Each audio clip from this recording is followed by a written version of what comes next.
วานนี่ฝันเมื่อวานนี่นะแต่ว่าแจ้งมาก็ยังมัน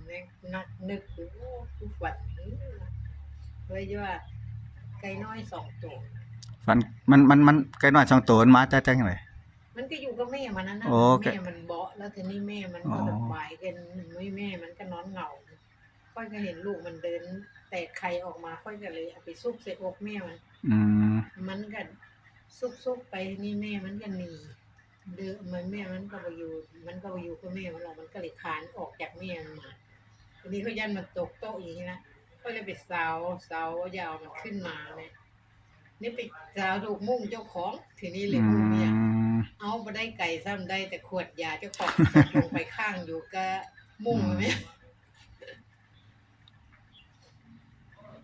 ก็เลยว่าลูกปันนี้วิติว่า